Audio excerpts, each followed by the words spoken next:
Bonsoir à tous, bienvenue dans le journal de TV78. Nous sommes le mercredi 18 septembre, voici les titres de cette édition. Sensibiliser à la lutte contre le sida et interpeller les pouvoirs publics. Depuis le 3 septembre, Jérémy Chalon réalise un périple de 1600 km en France. Il reconstitue un ruban rouge en traversant les villes qui souhaitent s'engager. Étape ce soir dans les Yvelines à Évêquemont. Autre sensibilisation, celle au cancer de la tête et du cou. Une campagne a été lancée cette semaine pour informer sur ces maladies aux symptômes, vous le verrez, plutôt banals. Stéphanie Lemerle, secrétaire adjointe de Corasso, est notre invitée. Et puis elle a 13 ans et est originaire de Morpa. Nour participe à l'émission de télécrochet The Voice Kids, diffusée ce vendredi. La jeune chanteuse a été sélectionnée parmi 20 000 vidéos reçues par la production. Cette information pour commencer rapportée par nos confrères d'Europe 1. Emmanuel Macron aurait validé le projet de fusion entre les Yvelines et les Hauts-de-Seine. Ce rapprochement est voulu, pour rappel, par les deux départements depuis 2016. Un feu vert qui aurait été donné par le président de la République au printemps. Contacté par notre rédaction, le ministère de la Cohésion des Territoires dément toutefois l'information, tout comme l'Élysée. Une rencontre a bien eu lieu avec les présidents des deux collectivités. Les discussions sont, elles, toujours en cours. La décision finale sera prise effectivement par le président de la République. Elle démentit également du côté du département des Hauts-de-Seine. Celui des Yvelines, enfin, ne souhaite pas commenter cette information.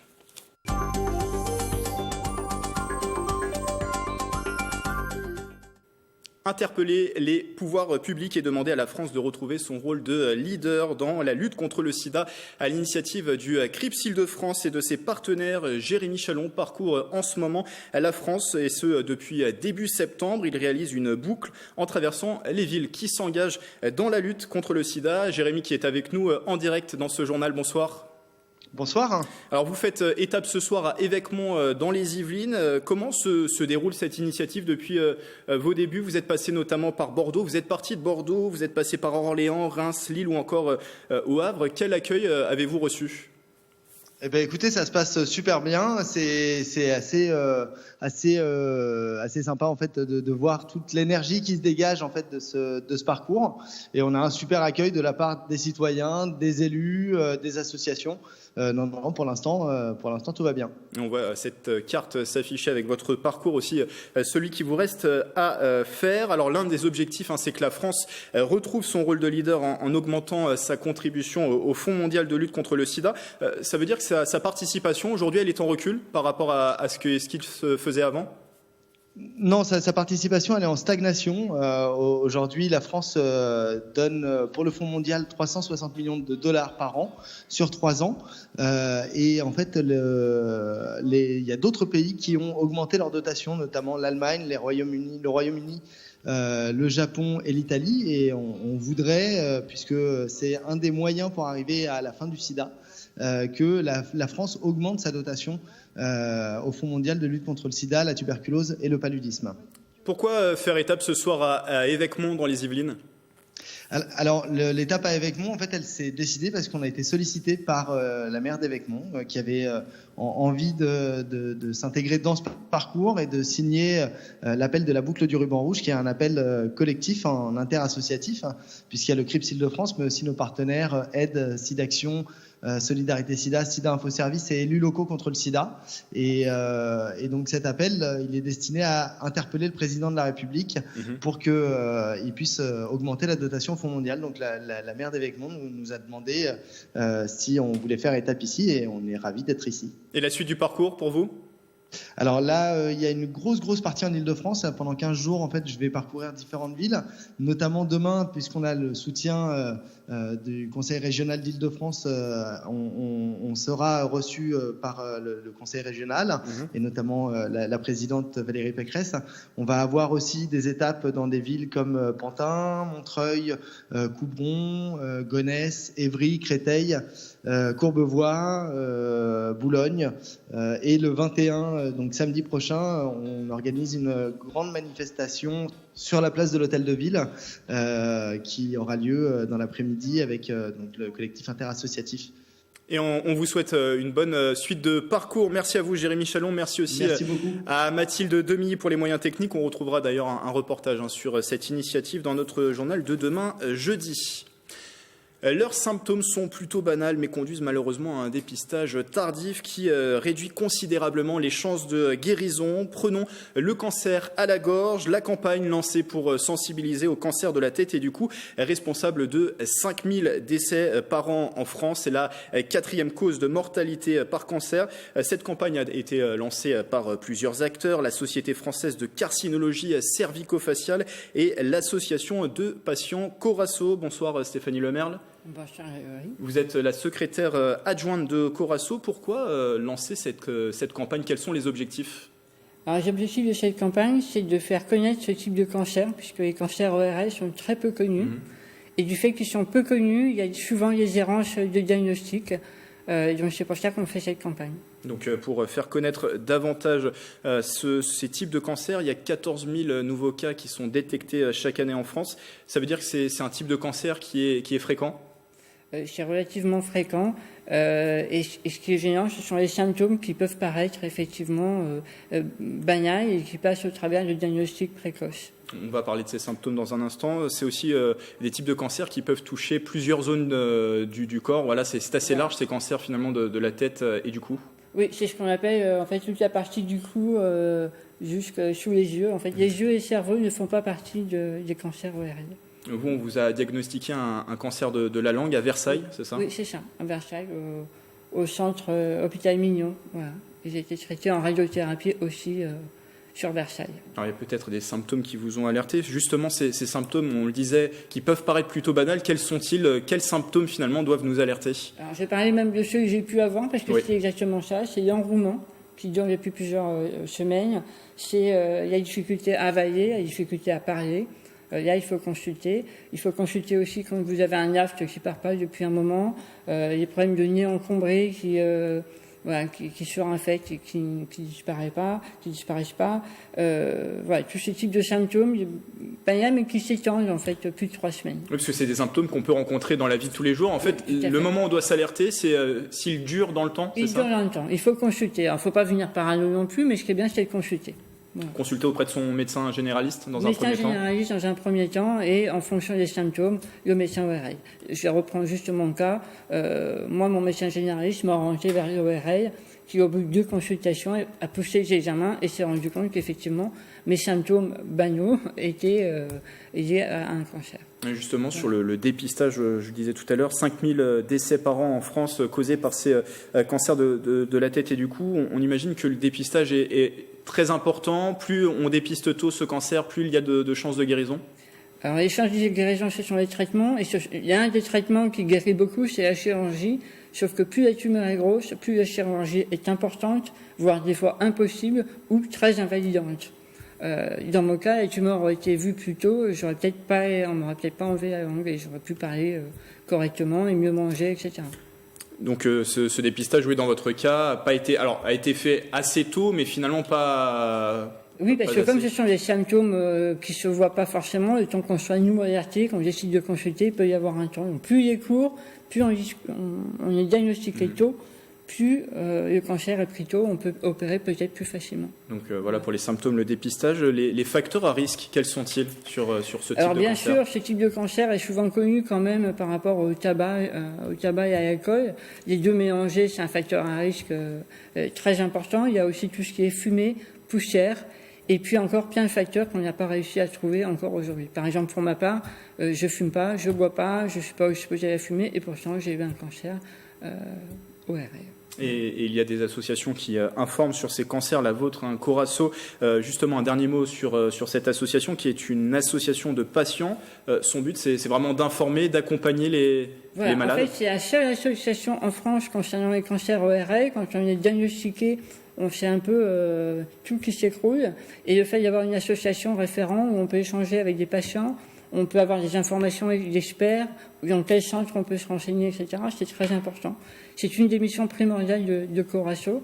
C'est une association qui a 5 ans, on a 200 adhérents pour l'instant, et on a des missions très ambitieuses, vraiment de faire partie de la démocratie santé, de faire bouger au niveau de la qualité de vie du patient, avec des ateliers, avec des choses, des antennes nationales.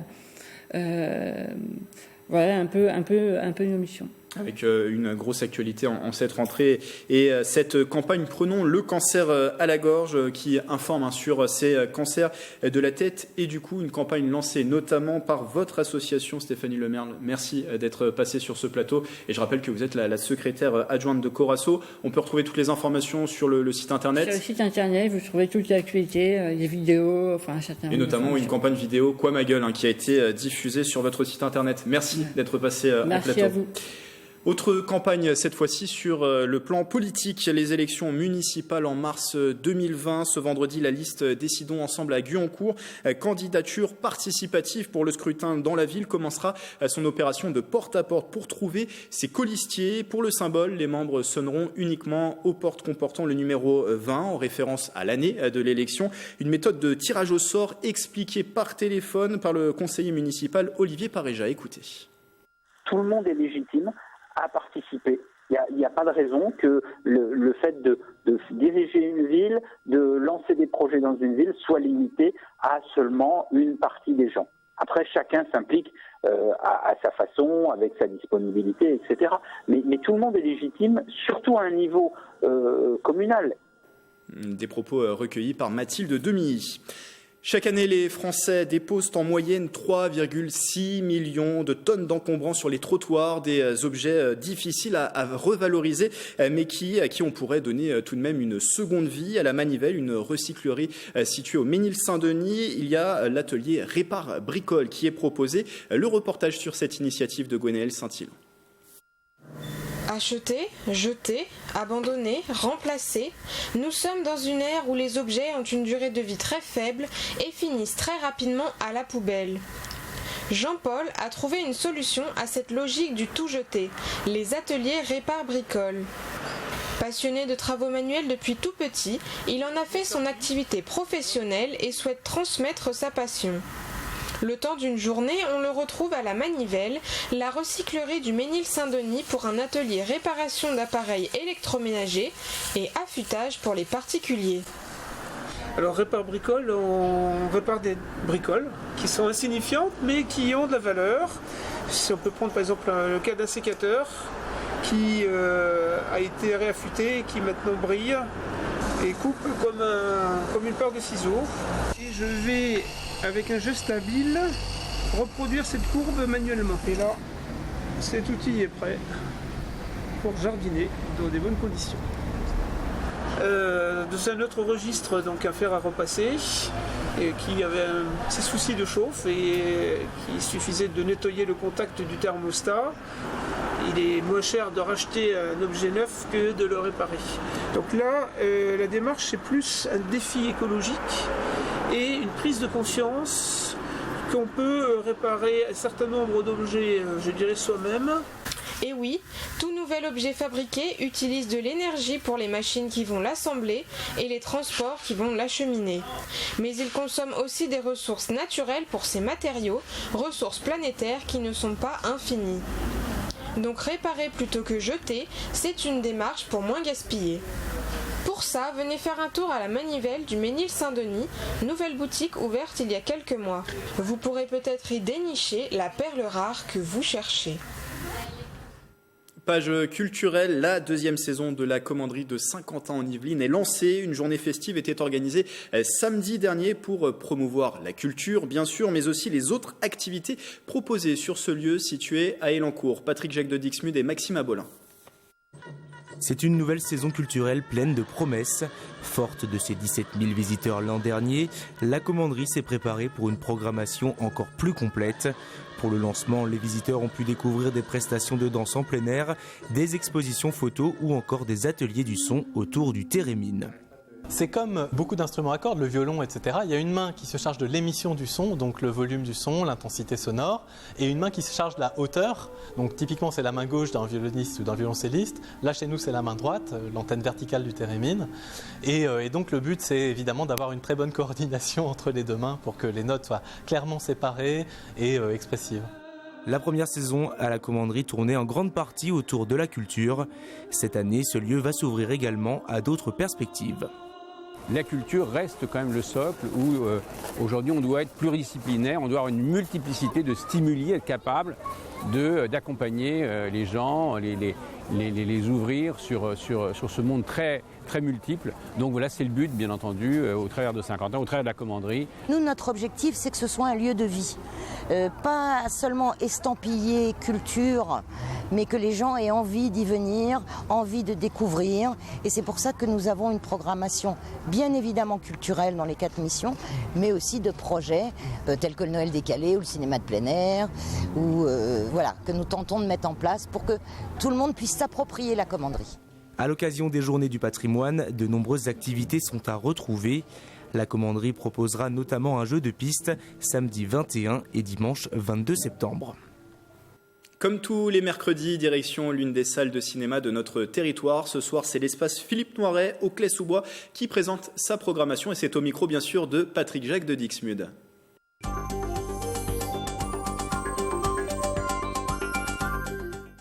Cette semaine, dans les salles de l'espace Philippe Noiret de la ville Les Claye-sous-Bois, nous avons bien entendu les 10 ans de Noiret que vous savez déjà, samedi. Pour cela, on organise aussi une rétrospective des films joués par Philippe Noiret, comme Alexandre le Bienheureux, Cinéma Paradiso ou Zazie dans le métro, qui seront joués dans les 2 semaines à venir. Nous avons aussi une grande sélection de films, comme par exemple le dernier film d'animation de Zabou Breitman, Les Hirondelles de Kaboul.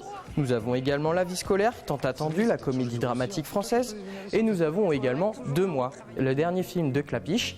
2 protagonistes, Rémi et Mélanie, un peu perdus dans notre société actuelle, où on est dans une génération 2.0. Elle qui cherche l'amour sur les réseaux sociaux, lui qui perd patience à rencontrer une jeune femme. Leurs 2 chemins vont se rencontrer. Peut-être sera-t-il pour un amour commun. C'est à vous de le voir. Je vous invite donc à aller le voir chez nous. Ah mais c'est quand même dingue de tomber sur quelqu'un qui a vraiment mais rien à dire. Il a pas parlé pendant 1 heure. Ah, si, à un moment donné, il m'a dit... J'ai l'impression que ça fait des années que je te cherche, quoi. L'angoisse. Tu te rappelles pas tourner, hein? Karine, tu vas te rappeler Karine Pélisson. Ah, la petite grande... Non, elle était grande. D'accord, alors... Brune. Ouais. Brune, elle avait les... Tu sais, elle avait les... Ah, des boucles, elle... Non, les... Ah, des dreads. Non, des soucis dans sa tête.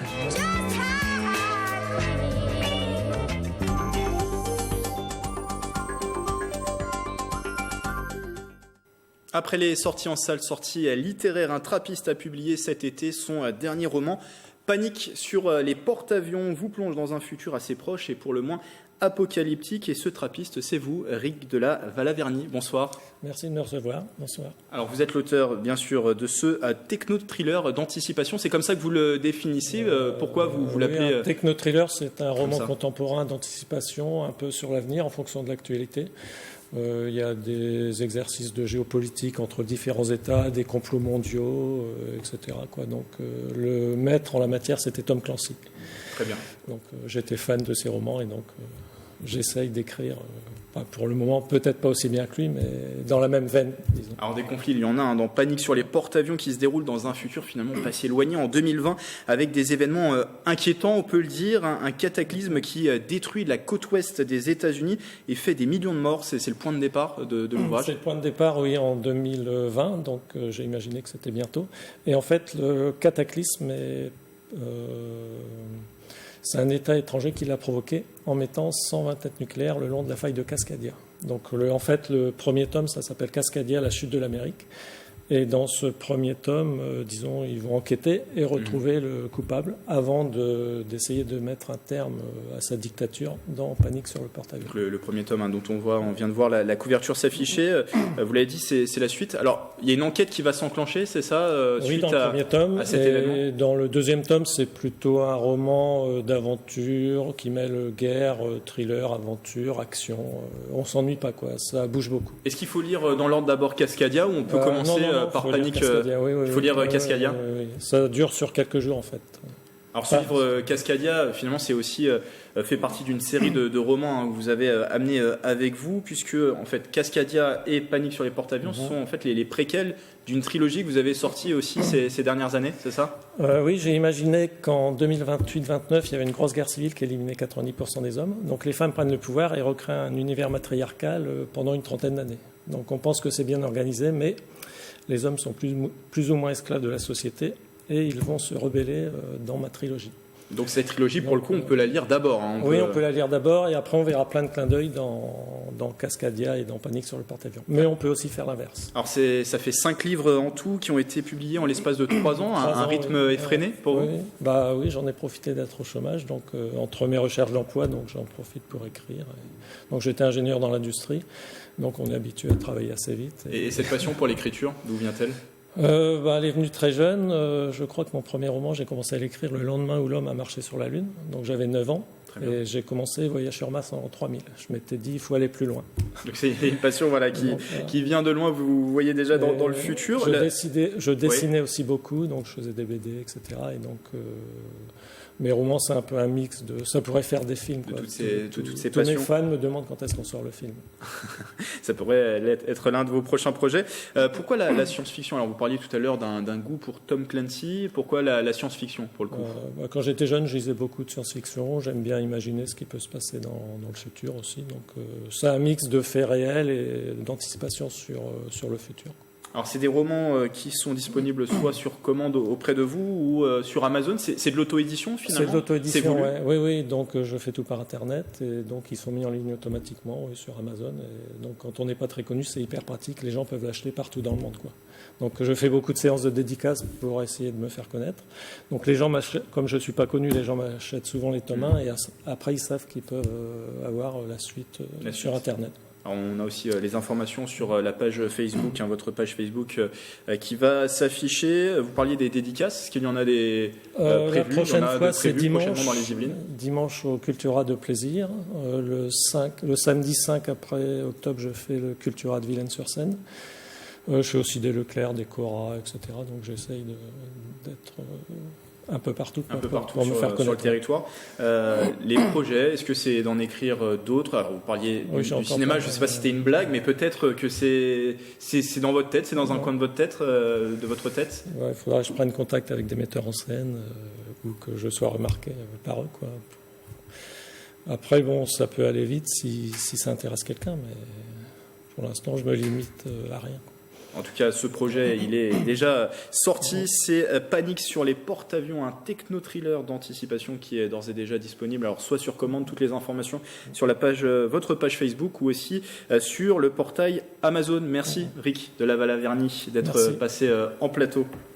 Avant de se quitter, une jeune Saint-Quentinoise qui participe à la 6e édition de l'émission musicale The Voice Kids. Nour a 13 ans, habite à Maurepas et ce vendredi, vous pourrez découvrir sa prestation avec les auditions à l'aveugle. Aurélie Ronze et Margot Duroy l'ont rencontrée chez elle.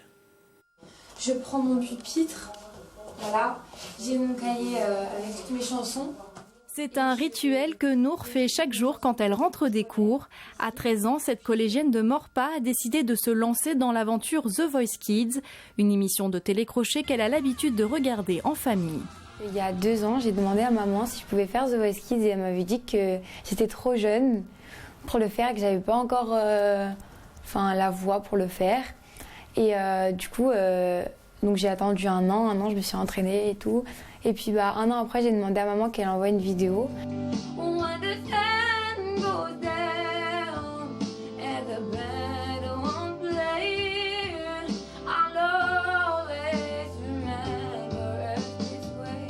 C'est quelque chose chez elle de vital presque de chanter.